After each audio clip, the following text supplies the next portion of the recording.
Hello, my name is Jennifer Champon, and I'm a student nurse practitioner at the United States University. And I will be conducting cardio and peripheral examination tonight of April the 5th, 2025. We are going to do the 360 around.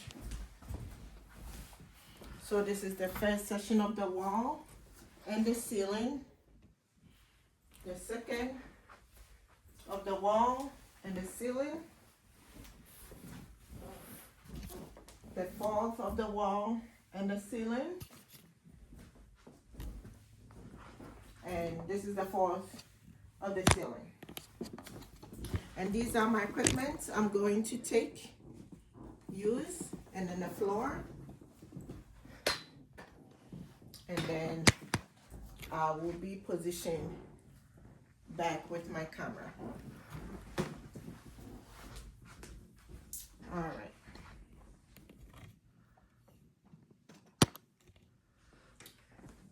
Now I'm going to invite my patients to take a set.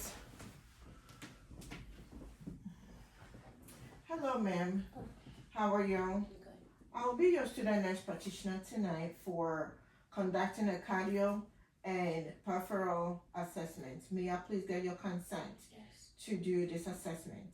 Yes. May I please get your consent also to perform the video with you? Yes. And may I please get your consent to upload this on a YouTube for my instructor? Yes. All right. So now we are going to do the blood pressure on both arms. While patient is in a sitting position, do on the left arm. All right, and then I'm going to compare my values with the second on the right arm. All right, getting those two blood pressure on bilateral arm all appear to be normal. I'm going to make the patient also move to the laying position.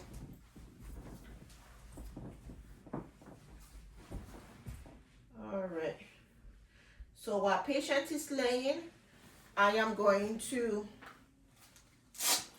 take the blood pressure on both arms to compare the numbers. All right. And which is the right hand side? No, the left hand side. And this is the right hand side.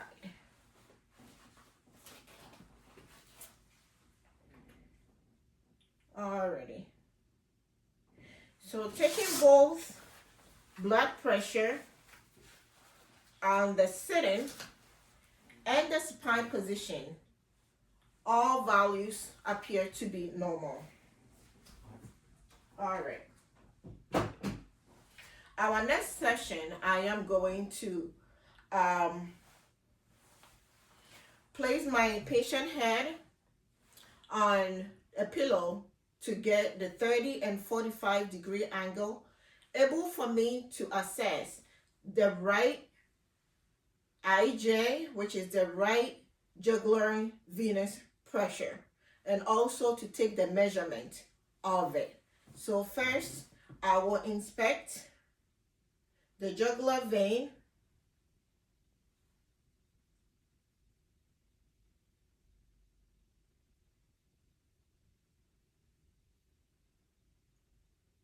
Okay, where I see the rise and fall of around the neck. The second step, I will take my ruler and my tongue presser to take the measurement of the cardiac pulsation, whereby I will place my tongue presser of my ruler to the second, to the sternum notch. And then take the measurement, which gives me 1.5 measurements of centimeters, whereby anything less than 3 centimeters is appear to be normal. All right, so the next step is that I will palpate the cardiac pulsation around the neck, where is the lower third of the neck, the cardiac pulsation.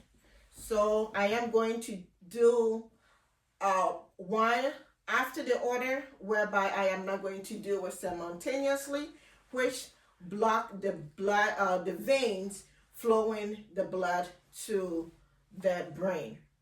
So I'm going to palpate, which give me the through of the pulse.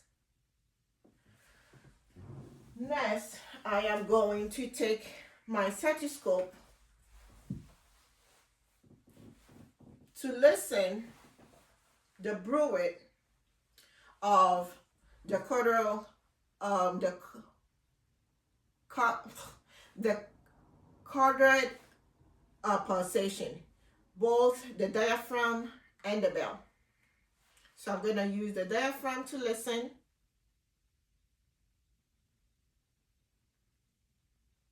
Which gave me the bruit sound, shoo, shoo, shoo sound.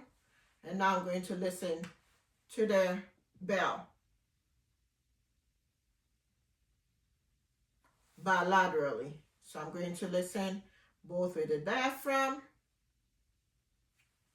and then the bell.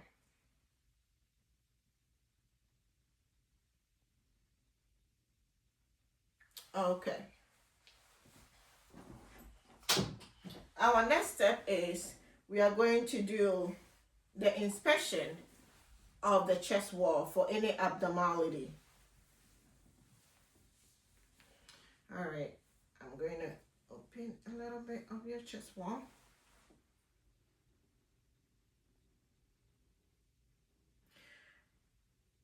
So while we are doing the inspection, we are looking for any chest wall abnormalities, which I don't see any, but I do see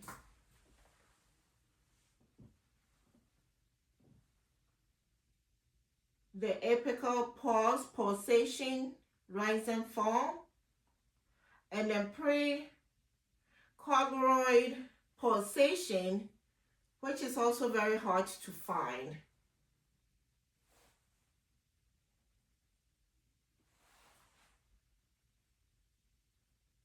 And now I'm inspecting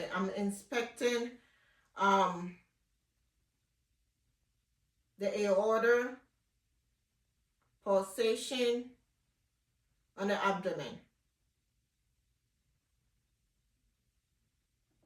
Alrighty, so our next step is we are going to palpate on the chest wall with whereby we can articulate all the sounds to fill the throat and the left and in the house on all of the articulatory areas. So I am going to look on the right hand side .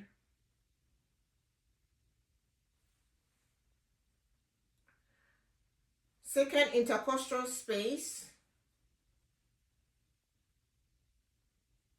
to fill the throat, the house, and the lifters.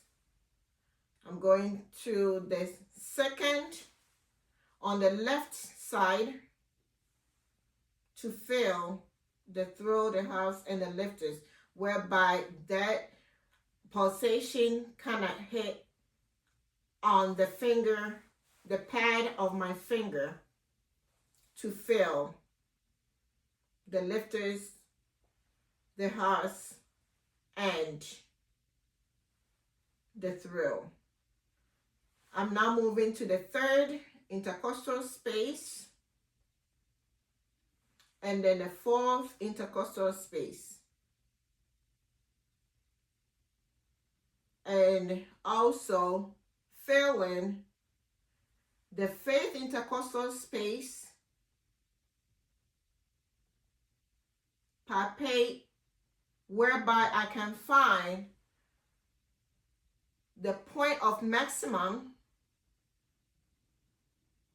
at mid-clavicle of the medial sternum to the fifth intercostal space at mid-clavicle of the chest, whereby I'm going to let my patient turn to the left side to feel the apical pulse, the epic of the heart, at the mid-sternum, mid-clavicle, at the fifth intercostal space. All right. So now we are going to also do the palpating the abdominal aortic pulsation, which is found above the umbilicus, in between the staphoid process, to fill any mass. Where there's no masses, a little deeper, we will find the aortic pulsation. Okay. So now I am going to listen to all the pulsation on every angle. So first, I will listen every single pulsation with both the diaphragm and the bell. So we are going to have the line mark for the aortic pulsation, which is found at the second intercostal space on the right chest wall. We listen for the breathing.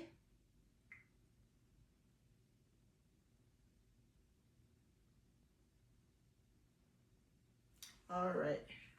And now I'm going to listen with the diaphragm. At the second intercostal space on the right hand side for the aortic pulsation. Now I'm going to move to the left second intercostal space to listen to the pulmonic pulsation.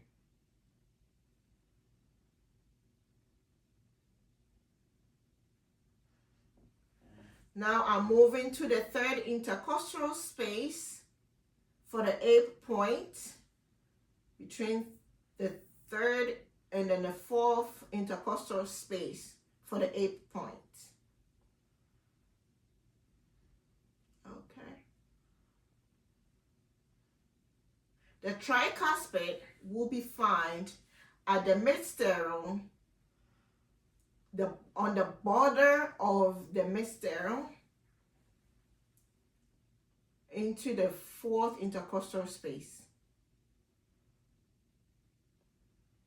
And now we are moving on to find the mitral pulsation at the fifth intercostal space at the midsternum, mid-clavicle area, to find the apical pulse as well.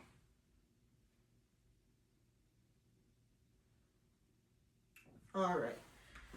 So our next thing is we are going to still listen to the femoral pulse, and then we're also going to do a palpation as well. So the femoral pulse, which is found at the groin area bilaterally, listen with the diaphragm, and then you can hear it much better with the bell.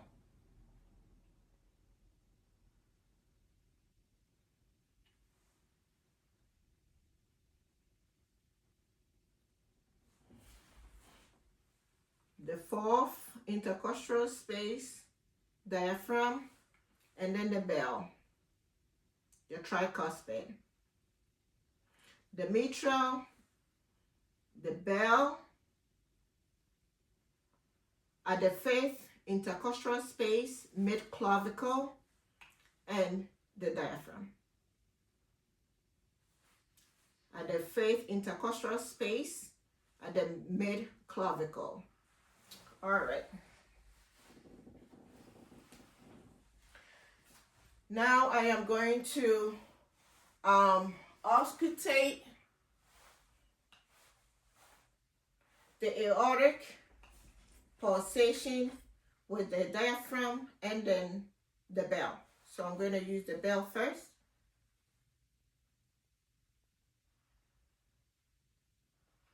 And then the diaphragm.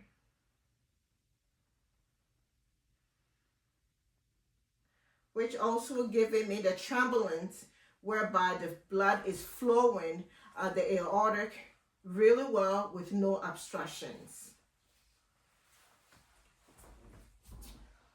All right. So having been done with the auscultation with all the pulsation and the chest inspections, everything appears to be all normal with +2 pulsation on every pulses. All right, now we are going to move on doing the peripheral pulses by palpating the peripheral pulses. For the peripheral pulse, I am going to palpate the femoral, and then I am going to auscultate the femoral with the diaphragm and the diaphragm.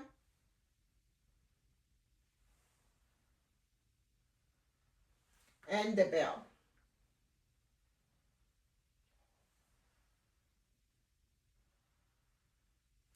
Okay. And all those give me the brewy sound by listening and listen. And then the throat sound is filling the pauses. All right. Now we are going to do the inspection of the extremities where the body feel warm. The color is to the extremity, to the color also suit to the ethnicity. The same thing I'm going to do on the lower extremity, making sure there is no edema. Varicose veins, there is no varicose veins. And there's no edema on both extremities. All right. Now we are going to do the radial pulse, whereby it can be found at the notch, the proximal to the thumb, which also give +2, normal, through,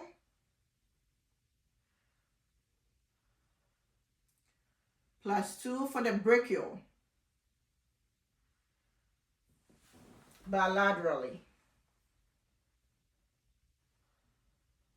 Now I'm going to do the cup refills, whereby I will press the nail bed few seconds to see the refilling of the color, which gave us a pink color.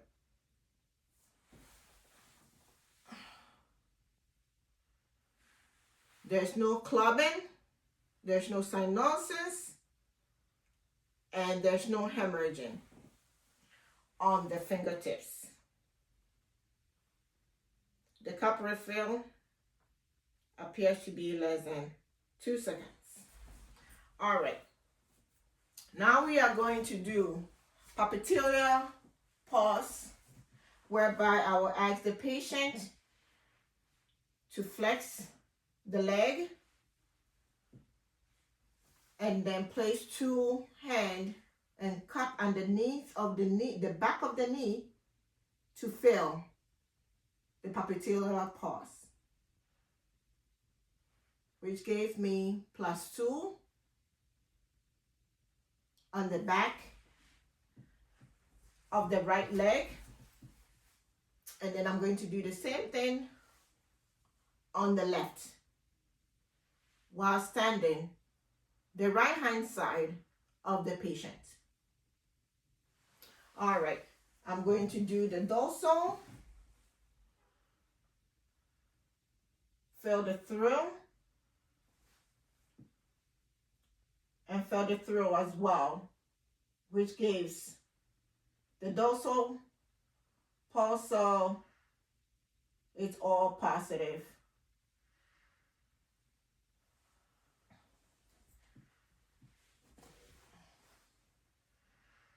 Did the cup refill, the capillary refill, which also gave rise, and the color is pink, less than 2 seconds, refilled. Now I'm going to do the posterior tibial pulses, which also gave +2 of a normal pulse on the bilateral extremities. So as the peripheral pulses has been assessed, all pulses appears to be intact and a normal with a +2. All right, the femoral pulse was done. The popliteal pulse also was assessed. Radial, brachial, dorsal pulse, and then posterior popliteal pulse also was all done. All right, thank you so much for complete this cardio and peripheral assessment. I'll see you back here next time.